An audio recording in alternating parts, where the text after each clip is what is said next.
یہ مبارک کام کیا اور اللہ کی محبت اور اللہ کے دھیان اور اللہ کی حضوری کی کیفیتوں کے ساتھ یہ مبارک کام کیا. ہر آن ہر گھڑی ان کا لگاؤ اور ان کا تعلق اور ان کی توجہ مخلوق کی طرف نہیں تھی، صرف اللہ کی طرف. سامنے کتنا بڑا دشمن ہے اور سامنے کتنا بڑا لشکر ہے اور سامنے کتنے نامناسب حالات ہیں. انبیاء علیہ السلام اور حضرات صحابہ کبھی بھی ان حالات کی وجہ سے ان کے قدم نہ ڈگمگائے ہیں اور نہ وہ پریشان ہوئے. حضرت موسیٰ علیہ السلام 40 سال انہوں نے بنی اسرائیل پہ محنت کی، 25 سال کلمے کی محنت، 15 سال نماز کی محنت نبوت ملنے کے بعد. اور وہ بنی اسرائیل جو بڑے قسم پرس تھے اور فرعون سے دب گئے تھے اور ان کے غلام تھے اور ان کی عورتیں ان کے گھروں میں کنیزیں تھیں اور سارا محنت مزدوری اسی کام میں جو ہے ان کی ساری نسل لگی ہوئی تھی اور ان کو رگڑا لگ رہا تھا اور اللہ کو بھلا بیٹھے تھے، زندگی غفلت والی ہو گئی تھی. حضرت موسیٰ علیہ السلام نے شبانہ وار محنت کر کے، کوشش کر کے، جہد کر کے، دعوت دے کے ماشاءاللہ ان کی محنت کو اللہ نے قبول کیا اور وہ بنی اسرائیل کا مجمع وہ فرعون کے خوف سے نکل آیا اور اللہ کی طرف ان کی توجہ چلی. عبادت میں لگ گئے، اللہ کو یاد کرنے میں لگ گئے، اللہ کے سامنے سجدے میں لگ گئے، اللہ کو پکارنے میں لگ گئے. پھر اللہ کی طرف سے حکم آیا کہ اپنے اصلی وطن بیت المقدس تم نے جانا ہے، یہاں سے ہجرت کرو. ہجرت پہ سفر ہوا اور اللہ کی شان رات کو سفر شروع کیا، ساری رات بھٹکتے رہے اور صبح کہاں جا کے لگے؟ بالکل دریا کے کنارے جا کے لگے. تو خشکی والا راستہ وہ بھلا بیٹھے. یہاں سے فرعون اس کے لشکر کو پتہ چلا، انہوں نے اپنی لاکھوں کی فوج کو اٹھایا اور بڑے غصے اور جلال میں ان کے پیچھے آ رہے ہیں کہ یہ ہمارے غلام یا ہماری کنیزیں اگر یہ چلے گئے یہ خدمت کے کام کون کرے گا؟ نہ اطلاع دی نہ پوچھا اور یہ جا رہے ہیں، ہم ان کو ایسی سزا دیں گے کہ آئندہ ان میں کبھی بھی یہ جرت پیدا نہ ہو. اب بنی اسرائیل والے جب انہوں نے صبح دیکھا آگے سمندر دریا اور پیچھے جو ہے فرعون کی فوج کے آنے کے اثرات، انہوں نے موسیٰ علیہ السلام سے فرمایا، اے موسیٰ علیہ السلام ہم تو مر گئے، ہم تو مارے گئے، آگے بھی موت پیچھے بھی موت. اب حضرت موسیٰ علیہ السلام داعی اللہ، اللہ کی طرح بلانے والے، ان کے دل کا تعلق اللہ کے ساتھ، ان کو اللہ کی حضوری حاصل، ان کو اللہ کی محبت حاصل، ان کو اللہ کی ذات اور صفات کا اعتماد اور یقین حاصل. ان حالات سے پریشان نہیں ہوئے. کیا فرمایا؟ ہرگز نہیں، اللہ ضرور ہمیں راستہ دیں گے. کون راستہ دیں گے؟ اللہ. تو ہر دائی اس کا دل اللہ سے وابستہ اور اللہ سے جڑا ہوا. اللہ نے فرمایا لاٹھی سے پانی کو مارو، لاٹھی سے پانی کو مارا گیا، اس میں راستے بنے، بنی اسرائیل پار ہو گئے. فرعون اور اس کے لشکر جب بیچ میں آئے اللہ نے کھڑے پانی کو چلا دیا اور وہ ان کے 400 سال کا ظلم اور وہ 400 سال کا جو ہے جو ان کی حکومت تھی اور بادشاہت تھی اور نشہ تھا اور فوج تھی، چند منٹوں کے اندر اللہ نے صفایا کر. یوسف علیہ السلام اور موسیٰ علیہ السلام کے درمیان علماء فرماتے ہیں تقریباً 400 سال کا وقفہ. یہ سارے یوسف علیہ السلام کی نسل سے بادشاہ تھے، اللہ نے جو ہے ان کو خوب نوازا تھا. ان کے بھائی یہاں آ کے آباد ہو گئے تھے، وہ اور ان کے بھائیوں کی نسل میں یہ سارا سلسلہ چلتا رہا. یہ بنی اسرائیل بنے اور یہ قوم بنی. لیکن جب گناہ اور غفلت اور کام اپنا چھوڑا تو یہ ذلت میں آ گئے. اور جب نبی نے محنت کی اور محنت پہ لبیک کہا اور ان کے ساتھ ہوئے تو اللہ پاک نے منٹوں کے اندر وہ ان کا اتنا بڑا باطل اور دشمن وہ اللہ نے صفایا کر. تو ہر دائی اس کے دل میں اللہ کی محبت، ہر داعی اس کا دل اللہ سے جڑا ہوا۔ ہم نے بھی محنت کرنی ہے اور اللہ کی حضوری کے ساتھ محنت کرنی ہے، اللہ کو یاد کرتے ہوئے محنت کرنی ہے۔ ہر وقت ہمارا دل کس کی طرف لگا رہے؟ صرف اللہ کی طرف لگا۔ تمام انبیاء علیہ السلام انہوں نے اپنی امتوں کو فضائل کی بنیاد پر اٹھایا ہے، جنت کے شوق پر اٹھایا ہے، آخرت کی کامیابی کی بنیاد پر اٹھایا ہے۔ موت کے بعد ہمیشہ کی زندگی، موت کے بعد ہمیشہ کی جوانی، موت کے بعد ہمیشہ کی راحتیں، موت کے بعد خواہشات کے پورا ہونے کا وہ بندوبست کہ اللہ فرماتے ہیں نہ کسی آنکھ نے دیکھا اور نہ کسی کان نے سنا اور نہ کسی کے دل پر اس کا خیال گزرا۔ اس بنیاد پر انبیاء علیہ السلام نے امت کو اٹھایا، اور اگر ایمان نہ لائے، نیک نہ بنے، احکامات والے نہ بنے، نبی کی پاکیزہ زندگی کو نہ اپنایا، تو پھر جہنم، اللہ کا قید خانہ، اور جہنم میں ہمیشہ عذاب میں رہنا۔ فرمایا جہنم میں انسان کہے گا کہ دنیا میں تو جب پکڑے جاتے تھے تو اللہ کے سامنے رو دیتے تھے، وہ رونے کی وجہ سے اللہ کو رحم آ جاتا تھا، چھوٹ جاتے تھے۔ چلو آؤ جہنم میں اللہ کے سامنے رونا شروع کرو۔ تو کہا جہنمی رونا شروع کرے گا اور اس کے ایسے آنسو نکلیں گے کہ ہر طرف پانی پانی ہو جائے گا، اور اس کی آنکھ میں پھر ایک قطرہ پانی نہیں رہے گا، لیکن اللہ کی رحم کو جوش نہیں آئے گا۔ اور ہوتے ہوتے اس کے رونے اور گڑ گڑانے کی شکل اور آواز کتے کے بھونکنے جیسے ہو جائے۔ تو جہنم کا خوف، جہنم کے اندر عذاب، جہنم کے اندر پکڑ، ہمیشہ کی جہنم۔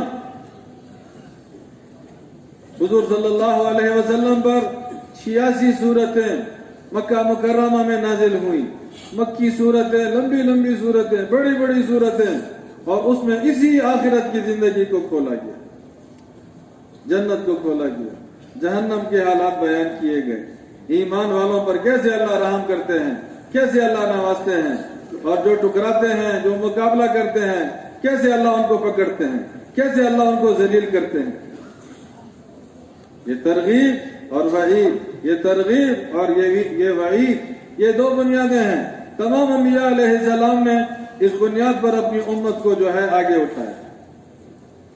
تو ہمارا یہ تبلیغی کام یہ آگے چلے اور دلوں میں نور پیدا ہو، اور دلوں میں اچھی زندگی کی چاہت اور رغبت پیدا ہو، اور دلوں میں گناہوں سے جو ہے وہ نفرت اور روک پیدا ہو۔ ہمیں بھی یہ فضائل کی فضا ہر جگہ اس کو قائم کرنا پڑے گا۔ یہ فضائل کی تعلیم کے حلقے، یہ جگہ جگہ فضائل کے حلقے، فضائل کی بنیاد پر دعوت، فضائل کے عنوان پر ترغیب دینا، یہ اسی کیفیت کو پیدا کرنا ہے کہ ہم نے اس محنت میں لگنا ہے آخرت کے عنوان پر، ہم نے اس محنت میں لگنا ہے جنت کے حصول کے شوق میں۔ اللہ کا عرش، انبیاء علیہ السلام کا پڑوس، انبیاء علیہ السلام کی مجلس، اس پاک مجلس میں شرکت اور اللہ کی آواز میں سورہ رحمان کا سننا، اور حضور صلی اللہ علیہ وسلم کی آواز میں قرآن کا سننا، اور حضرت داؤد علیہ السلام کی آواز میں ان کی کتاب کا سننا، اور فرشتوں کی آواز میں اور حوروں کی آواز میں وہاں اس کی نعمتوں کو سننا، اور اس سے سرور اور کیف اور خوشی اٹھانا۔ وہ پاک مجلسیں، وہ پاک صحبت، وہ پاک گھر، وہ پاک قیام گاہ، وہ جگہ جہاں اللہ میزبان ہوں گے اور یہ ایمان والے اس کے مہمان ہوں۔ تو فضائل کی فضا، فضائل کا رخ، جنت کا شوق، جہنم کے عذاب، جگہ جگہ دعوت کے عنوان پر فضائل کی مجلسوں کو وجود دینا، یہ ہماری بنیادی ذمہ داری جیسے ان پاک ہستیوں نے اس مبارک کام کو کیا اس عنوان اور رخ پر، ہمیں بھی اس عنوان اور رخ پر یہ مبارک کام کرنا پڑے۔ تمام انبیاء علیہ السلام ان پہ جو حال آیا، جو رکاوٹ آئی، جو مشکل آئی، انہوں نے نماز پڑھ کر اور دعا مانگ کر کس سے مانگا؟ صرف اللہ سے مانگا۔ ہم نے بھی اپنا حال کسی پہ نہیں کھولنا، ہم نے بھی اپنا حال صرف اللہ پہ کھولنا۔ ہمارا رب اللہ، ہمارا خالق اللہ، ہمارا مالک اللہ، کرتا دھرتا اللہ، سب کچھ کرنے والا اللہ، اس اللہ کے خزانے، اس اللہ کا غیبی نظام، اس اللہ کی طاقت اور قدرت، اس اللہ کے اشارے سے یہ سارا نظام چل رہا۔ حضور صلی اللہ علیہ وسلم جو ان پہ مشکل آئی، جو ان پر مصیبت آئی، جو ان پر تکلیف آئی، انہوں نے نماز پڑھی اور اللہ کے سامنے اپنا دکڑا پیش کیا۔ طائف کا سفر، ماشاءاللہ آپ سارے پرانے ساتھی ہیں، اکثر علماء سے سنا ہے، یہ وہ سال ہے ابو طالب صاحب جو حضرت علی رضی اللہ عنہ کے والد اور حضور صلی اللہ علیہ وسلم کے چچا، اور جنہوں نے 6 سال کی عمر سے لے کے 50 سال کی عمر تک 44 سال تک حضور صلی اللہ علیہ وسلم کی کفالت کی ہے۔ 44 سال، اور جب اللہ نے نبی بنایا اور حضور نے بحیثیت نبی ہونے کی دعوت دینا شروع کی، اور یہ بڑے بڑے سردار اور قریش اور یہ بت پرست مخالف بنے اور انہوں نے حضور کو نقصان پہنچانا چاہا، تو یہ ابو طالب سب درمیان میں آ گئے کہ یہ میرا بھتیجا ہے، یہ میری قوم ہے، یہ میرا خون ہے، تم اس کو جو ہے کوئی نقصان نہیں پہنچا سکتے۔ اور کہا اے بھتیجے، اپنے باپ دادا کا راستہ چھوڑنے کے لیے تو میں تیار نہیں، لیکن جو اللہ نے تجھے کام دیا ہے تم اپنا کام کرو، ہم تمہاری حفاظت کریں گے۔ کتنا بڑا صاحب۔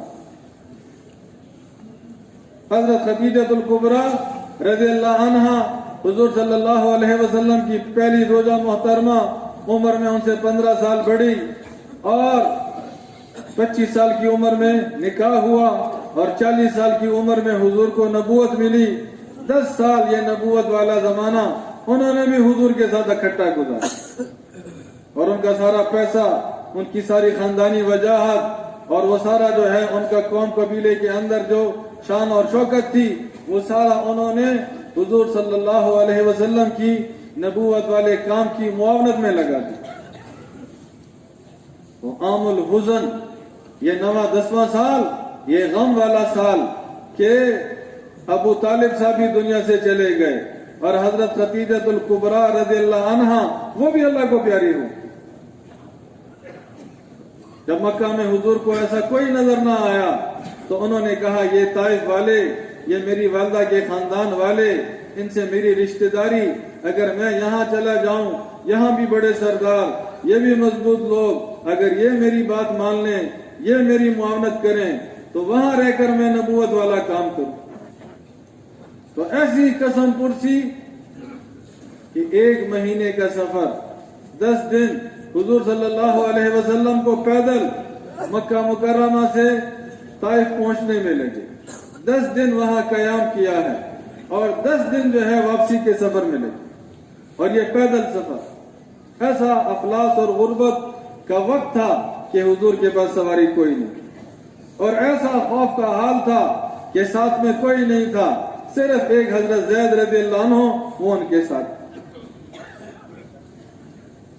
اور انہوں نے 10 دن طائف والوں کو دعوت دی، 10 دن ان کے سرداروں کو بلایا، 10 دن ان کے غریبوں کو اور عوام کو بلایا، 10 دن ان کی بازاروں کے چوراہوں میں کھڑے ہو کر صبح سے لے کے شام تک یا ایھا الناس قولوا لا الہ الا اللہ تفلحوا، قولوا لا الہ الا اللہ تفلحوا، لا الہ الا اللہ کہہ لو کامیاب ہو جاؤ گے، لا الہ الا اللہ کہہ لو کامیاب ہو جاؤ گے، مجھے اللہ کا نبی رسول مان لو، میری معاونت کرو، میری مدد کرو، مجھے پناہ دو، کامیاب ہو جاؤ گے۔ لیکن ایک بھی ایمان نہ لا، نہ سردار، نہ رئیس، نہ امیر، نہ غریب، نہ طائف شہر والے نہ ہی آس پاس کے دیہات والے. اور آخر میں انہوں نے پتھروں سے مارا. 6 میل جو تقریباً 9 کلومیٹر بنتے ہیں طائف کے شہر سے دور حضور بھاگتے رہے اور وہ پتھر پھینکتے رہے. وہ بھاگتے رہے اور وہ پتھر پھینکتے رہے. سارا لہو لہان ہو گیا. پھر باغ میں پناہ لی. مکہ والوں کا وہ باغ، عتبہ اور شیبہ کا باغ. انہوں نے اپنے غلام عداس کو بھیجا. عداس نے انگور پیش کیے. حضور نے اللہ کا نام لے کے ایک دانہ اٹھایا. عداس نے پوچھا بسم اللہ، یہ تو یہاں کا رواج نہیں، آپ نے یہ اللہ کا نام کیسے لیا؟ حضور نے فرمایا کہ میں اللہ کا نبی اور رسول ہوں. میں کون ہوں؟ میں اللہ کا نبی اور رسول ہوں. یہ اللہ کی طرف سے تعلیم ہے. جو نعمت ملے، جو نعمت اٹھاؤ، کس کے نام سے؟ اللہ کے نام سے. عداس نے کہا کہ اچھا آپ اللہ کے رسول. حضور نے پوچھا تو کس علاقے کا؟ کہا جی میں تو نینوا کا ہوں. اچھا تو حضرت یونس علیہ السلام کی قوم کا ہوں. میرے بھائی یونس علیہ السلام، یونس بن متی. کہا آپ یونس علیہ السلام کو کیسے جانتے ہیں؟ کہا وہ بھی اللہ کا نبی، میں بھی اللہ کا نبی. وہ بھی اللہ کی طرف بلاتے تھے، میں بھی اللہ کی طرف بلاتا ہوں. ایسے ایمان والی باتیں کی، ایسے اللہ کے تعلق والی باتیں کی کہ عداس کو اللہ نے بدل دیا. پھر یہاں قیام اور یہاں صبح کی نماز، اور نماز میں حضور جو ہے اب وہ سارا پیچھے سفر گزرا ہے، وہ سارا پیچھے قربانی ہوئی ہے، وہ سارا جو اذیت ملی ہے، وہ سارا جو مایوسی کا دور گزرا ہے، وہ سب کچھ. لیکن حضور صلی اللہ علیہ وسلم نماز پڑھ رہے ہیں اور اللہ کو قرآن سنا رہے ہیں. نماز پڑھ رہے ہیں اور قرآن سنا رہے ہیں. نماز پڑھ رہے ہیں اور قرآن سنا رہے ہیں.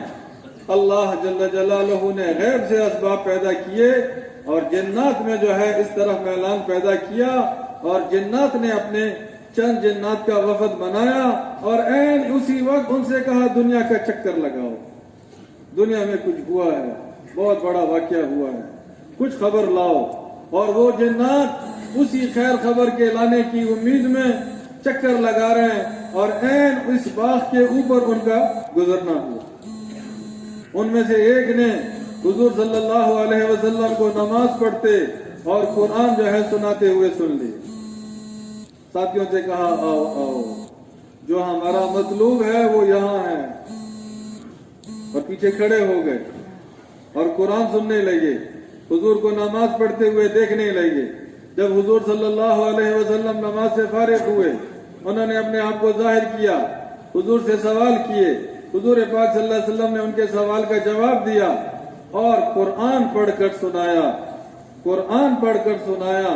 اور یہ اس تکلیف اور اس سختی کے حال میں نماز، اور نماز کے اندر قرآن اور اللہ کی طرف توجہ، وہ ان جنات کی ایمان پر آنے کا ذریعہ اور سبب بنے. وہ 6 کے 6 مسلمان ہو گئے.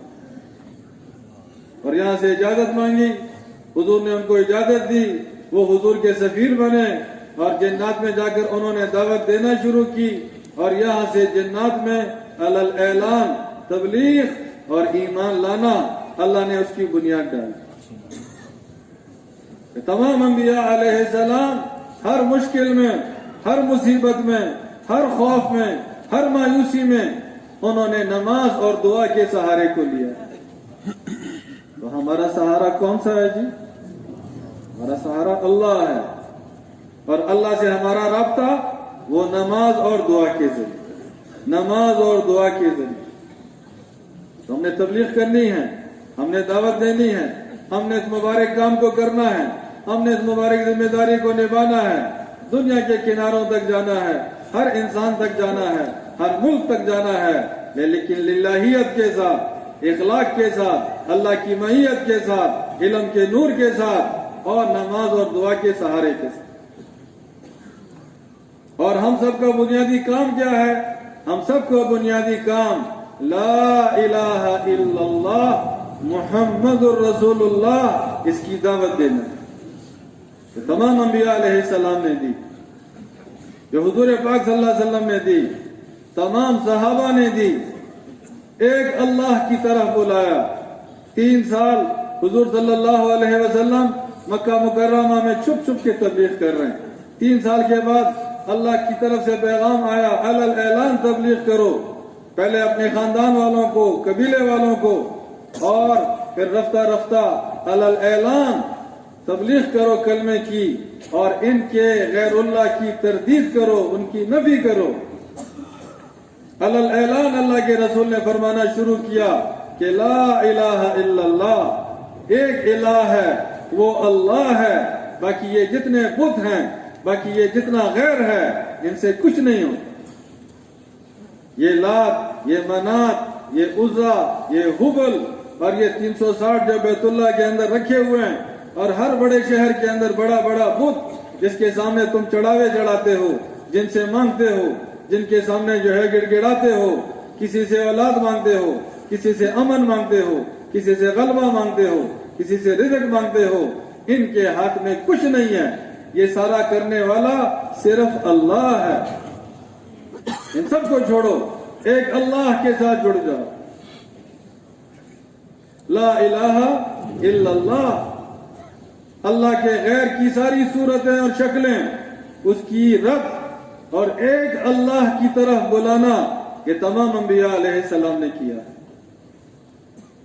ابراہیم علیہ السلام اپنے زمانے میں نمرود کی رد کر رہے ہیں کہ یہ نمرود رب نہیں ہے، یہ نمرود جو ہے کچھ دینے والا نہیں ہے، یہ موت اور حیات اور عزت اور ذلت اس کے ہاتھ میں نہیں ہے، یہ سب کچھ صرف اللہ کے ہاتھ میں ہے۔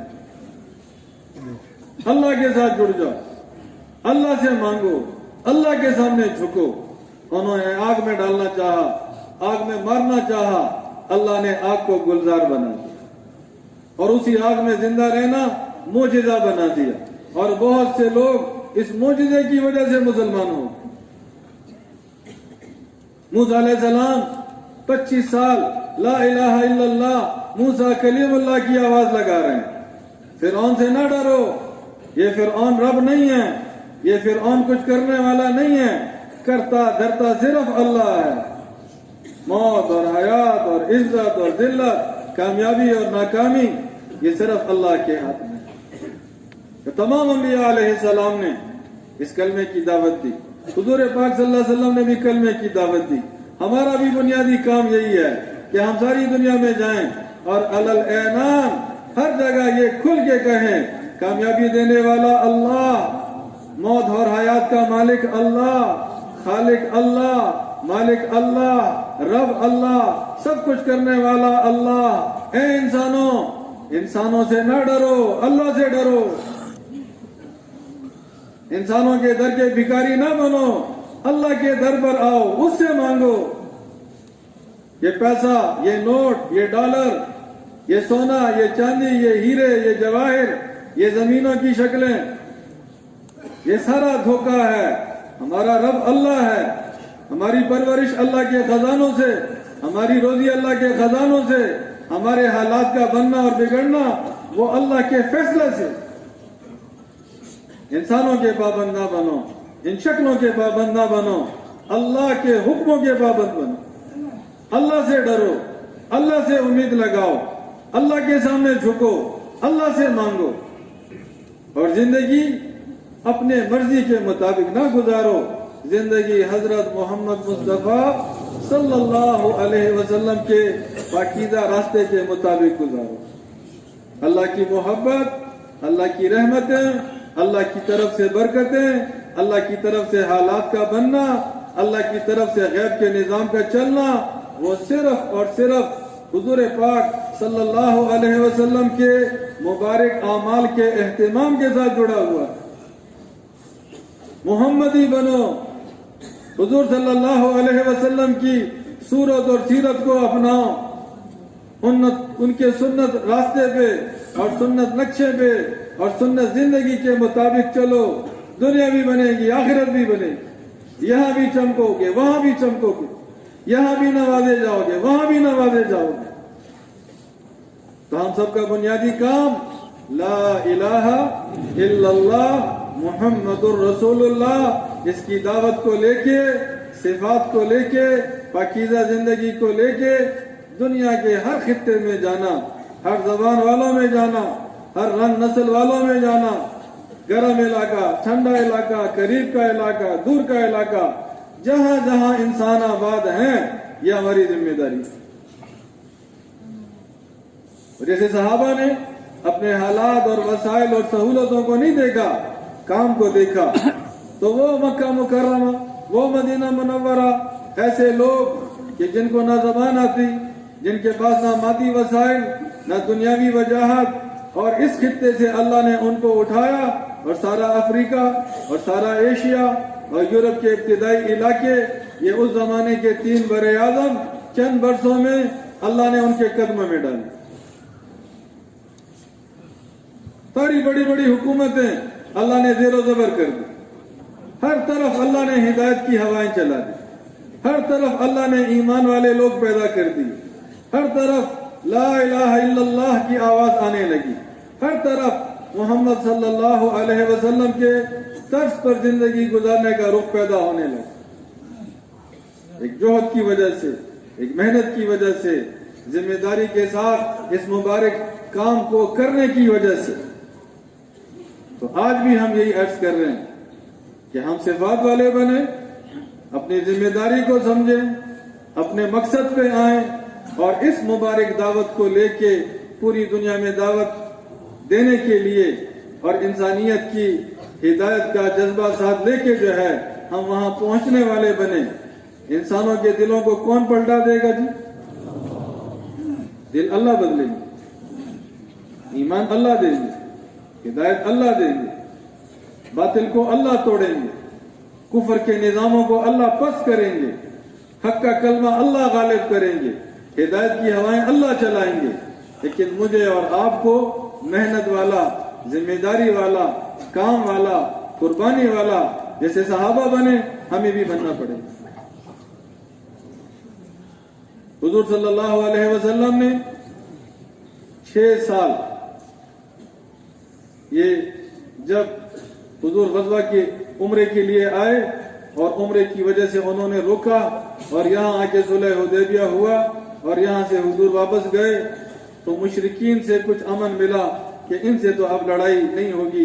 تو اس زمانے میں یہ 7ویں ہجرت کا واقعہ ہے، 7ویں ہجرت کے سال کا جو ہے کہ حضور صلی اللہ علیہ وسلم نے پھر کسریٰ کو خط لکھے، پھر ہرقل روم کو جو ہے خط لکھے، پھر حبشہ کے بادشاہ کو خط لکھے، پھر غسان اور غطفان کے سرداروں کو خط لکھے، پھر یمامہ والوں کو خط لکھے، پھر بحرین والوں کو خط لکھے۔ 8 خطوط، بڑے بڑے خطوط جو علماء فرماتے ہیں، اور ان خطوط کی وجہ سے آس پاس کے 3 بڑے علاقے بغیر لڑائی کے اللہ پاک نے ان کے بڑوں کے دلوں میں ایمان اور ہدایت کو ڈالا اور وہ سارا علاقہ مسلمان ہو۔ جب دعوت ہوتی ہے، صفات ہوتے ہیں، قربانی ہوتی ہے، پھر اللہ پاک قدموں کو اور بولوں کو اور لکھائی کو، سب کچھ کو اللہ ہدایت کا ذریعہ بنا دیتا ہے۔ ہرقل روم، انہوں نے دعوت کو ٹھکرایا، لیکن خود کہا صحابہ سے کہ جس تخت پہ میں بیٹھا ہوں اور جہاں میرے یہ پاؤں لگ رہے ہیں، یہ جو تمہارا نبی ہے اور اس کی جو دعوت ہے اور اس کی جو زندگی ہے، ان قریب یہ زمین اس کے پاس ہے۔ کسریٰ نے حضور صلی اللہ علیہ وسلم کا خط پھاڑا، حضور صلی اللہ علیہ وسلم نے فرمایا اللہ اس کے ملک کے ٹکڑے ٹکڑے کر دے، اور کچھ عرصے کے بعد اس کے بیٹے نے اسی کو قتل کر دیا، اور پھر اس کا اپنا بیٹا مارا گیا، اس کے بھائیوں کو اس نے خود جو ہے قتل کروا دیا تھا کہ یہ مجھ سے بادشاہت نہ چھین لیں، اور تھوڑے عرصے میں کسریٰ بھی ختم، اس کا بیٹا بھی ختم اور اس کے بھائی بھی ختم، ایک چھوٹے بچے کو مجبوراً انہوں نے تخت پہ بٹھایا۔ ایسے اللہ پاک نے ان کی جو ہے وہ شان اور شوکت کو اور ان کے غرور کو اللہ نے پارا پارا کر، یا ہدایت ملے گی، یا ایمان والے بنیں گے، یا کلمہ پڑھنے والے بنیں گے، اور یا اللہ اپنی قدرت سے جیسے اس زمانے میں باطل کو پکڑا اور باطل نظاموں کو پکڑا اور اللہ نے ان کے ٹکڑے ٹکڑے کیے اور اللہ نے ان کو نیست و نابود کیا، اس زمانے میں بھی اللہ یہ فیصلہ کریں گے ہدایت کی محنت، دعوت کی محنت، صفات کے ساتھ، قربانی کے ساتھ، اس پر دو فیصلے ہوں گے، یا عمومی ہدایت کا اور یا عمومی اللہ کی پکڑ اور عذاب۔ ہدایت بھی اللہ دیں گے اور پکڑ اور عذاب بھی اللہ ہی دیں گے۔ ہمارے ذمہ کیا ہے؟ ہم محنت کا حق ادا کریں، ہم محنت کی ذمہ داری کو ذمہ داری سمجھ کر اس کو سب کچھ کے اوپر رکھ کر موت تک اس کو نبھانے والے بنیں۔ تو جب بھی تقاضا ہو ہم اپنے اور کاموں کو اور ضرورتوں کو بعد میں دیکھیں، پہلے تبلیغ کی ضرورت اور تبلیغ کے تقاضوں کو دیکھیں۔ تو اس کے لیے سب تیار ہیں؟ تو ماشاءاللہ آج ہمارے جو ذمہ دار ہیں سحر گل صاحب، انہوں نے فرمایا کہ تقریباً 1 گھنٹہ بیان کرنا، تو 5:35 پر بات شروع کی تھی اور ابھی تقریباً 6:42 ہو گئے، ٹھیک ہے نا؟ 1 گھنٹہ اور 7 منٹ ہو گئے۔ تو جس شوق اور رغبت کے ساتھ اور تسلی کے ساتھ آپ نے بات سنی، تو یہ تشکیل